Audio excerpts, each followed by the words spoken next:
Thanks Hugh. I'm Michael Colley. This is Midlands Today.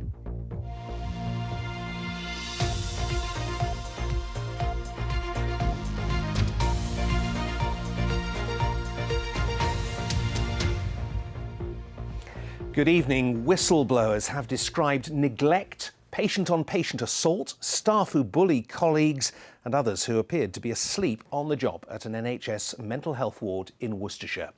A Midlands Today investigation has found that in one incident a patient suffered a broken jaw while at Hillcrest, a treatment ward in Redditch. The NHS Trust that runs the facility says it has made changes since then, which it believes are having a positive impact. This exclusive special report from our health correspondent, Michele Paduano. This video was taken by a patient on the ward, looking in through a glass window into the office. It's one of 3 images of Hillcrest staff who appear to be asleep. The Trust says it is unaware of these images and is investigating the full facts before conclusions are reached.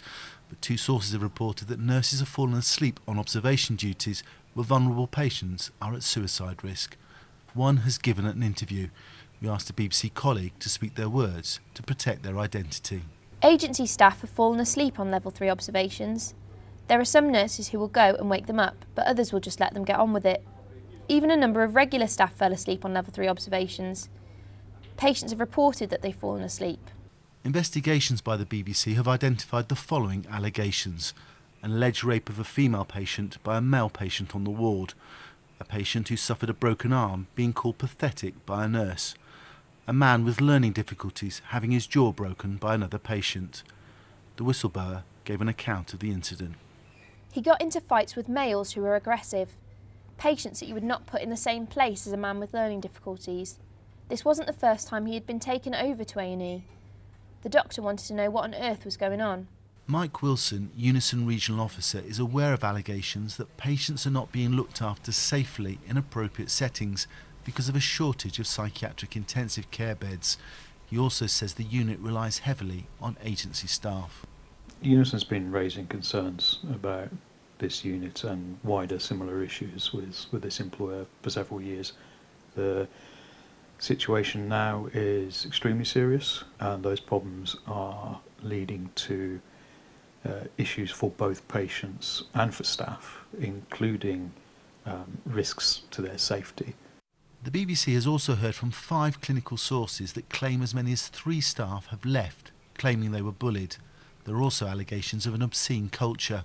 On this computer are images that are too sexually explicit to be shown on TV. They contain references to colleagues and were found in the Hillcrest office. One student nurse who was on placement at Hillcrest said that disgusting sexually explicit language was used in the hearing of patients. Another member of staff said that vulgar language was used when shouting at patients. In a statement, the Trust said that it's introduced changes on the unit following a Care Quality Commission inspection and again within the last 4 to 5 weeks. We acknowledge there is more work to do to raise the standards at Hillcrest, but believe the steps we have taken over the last few months are now beginning to have a more positive impact on the culture within the unit and on the treatment, safety and overall experience of our patients and staff. Michele Paduano, BBC Midlands Today. A man from Cheltenham has been given an indefinite detention order after stabbing both his parents to death. Clive and Valerie Warrington were found dead at separate addresses in Gloucestershire in March. Their son, William Warrington, who's 40, denied murdering them but pleaded guilty to manslaughter by reason of diminished responsibility. Planned strike action by workers on the West Midlands Metro has been suspended after they received an improved pay offer. Members of the Unite union had been due to take part in industrial action in an ongoing dispute over pay. The union said it will now ballot its members on the new deal and has suspended the walkouts planned for Wednesday to Friday this week. Thousands of people braved the miserable weather this evening to enjoy a feast of entertainment with the Christmas lights switch on in the centre of Coventry.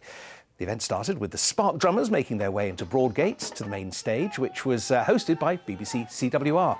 There were various performances and the switch on was followed by a spectacular laser show. It couldn't have gone any better tonight. It was absolutely fantastic. We had thousands of people turn up to Coventry, to Broadgate. It was raining. It didn't dampen anybody's spirits. And at the end, we finished with DJ Santa. I mean, what more do you need? And we also had a laser show as well that I think many people haven't seen the likes of before. In football, non-league Solihull Moors are out of the FA Cup after losing to Hartlepool United of League Two. Solihull took the lead early on in the game through Ryan Barnett's well-taken goal. It looked like the National League side were heading for the win until Regan Tunnelty scored for Hartlepool in the last minute to take the game into extra time. Hartlepool went on to win in a penalty shootout. Now, just to remind you that on Thursday, the Chancellor is going to be giving his autumn statement in Parliament, a statement that's going to affect all of us. And we want to hear your questions on the budget, the economy, the cost of living crisis, which we aim to answer on Thursday's 6:30 programme. We've got experts lined up to talk about issues like savings, mortgages, pensions and your business. So using your phone to scan the QR code on the screen right now, drop us a message or save the 0800 number and drop us a line via WhatsApp. We're going to put as many questions as we can to our panel. One question now, what is the Midlands weather going to do? I will leave you with the answer, which comes tonight from Shefali. Hello, a very good evening to you. Well, we had so much rain from last night, this morning. It left surface water flooding and big puddles like this. But we're looking at more rain to come later this week due to frontal systems pushing in from the west. Low pressure is in charge, but luckily for children in need, on Friday we've got a ridge of high pressure that's going to be building from the south, and so by then it is looking dry. That dry weather may even continue into Saturday, but there's a touch of frost, in fact a widespread frost developing on Friday night into Saturday morning. Tonight though, we're left with a few showers, some drier spells in between, particularly so into the early hours of tomorrow morning, but it's a chilly night. Temperatures down to 5 to 6 Celsius, and more of those showers moving in from the southwest through the day tomorrow, and rain for the evening. I'll leave you now with the outlook for the next few days.